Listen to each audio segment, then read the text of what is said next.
அனைவருக்கும் வணக்கம். அலைபாயும் மனதை அடக்க முடியாமல் வாழ்க்கை போராட்டத்தில் தவிக்கும் நமக்கு அபிராமி பட்டர் காட்டும் வழி என்ன? தயிர் பானையில் சிக்கிய மத்து போல சுழலும் நம் உயிருக்கு ஒரு நற்கதி கிடைக்காதா? இதோ அபிராமி அந்தாதியின் பாடல் நமக்கு விடை தருகிறது.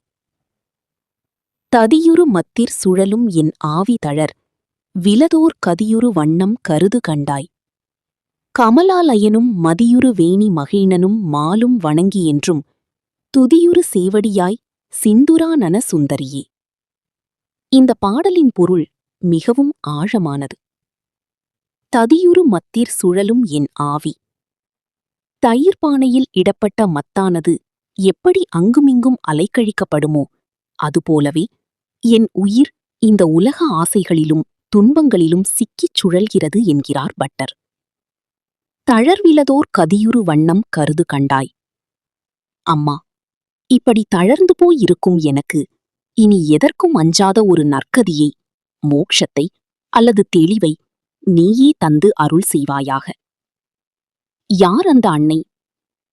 படைப்புக் கடவுளான பிரம்மனும் சடைமுடியில் சந்திரன் சூடிய சிவபெருமானும் காக்கும் கடவுளான திருமாலும் எப்போதும் வணங்கி துதிக்கும் திருவடிகளை உடையவள் அவள்.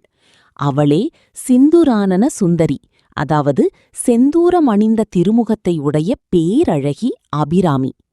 இந்த பாடலை தினமும் பாராயணம் செய்வதால் என்ன பயன்? மனக்குழப்பங்கள் நீங்கி தெளிவு பிறக்கும். வாழ்க்கையில் ஒரு நிலையான பிடிப்பு அல்லது லட்சியம் உண்டாகும். பெரியோர்களின் ஆசியும் இறைவனின் அருளும் ஒரு சேர கிடைக்கும். முக்கியமாக மரண பயம் நீங்கி நிம்மதி கிட்டும். உயிர்களின் துயர் தீர்க்கும் அந்த சிந்துரானன சுந்தரியின் திருவடிகளை போற்றுவோம். இந்த பதிவு உங்களுக்கு பிடித்திருந்தால் அபிராமி அந்தாதியின் மற்ற பாடல்களையும் தெரிந்து கொள்ள நமது சேனலை சப்ஸ்கிரைப் செய்யுங்கள். அபிராமி அந்தாதி பாராயணம் செய்பவர்கள் ஓம் சக்தி என்று கமெண்ட் செய்யவும். அபிராமி அம்மை ஆசி அனைவருக்கும் கிடைக்கட்டும். நன்றி, வணக்கம்.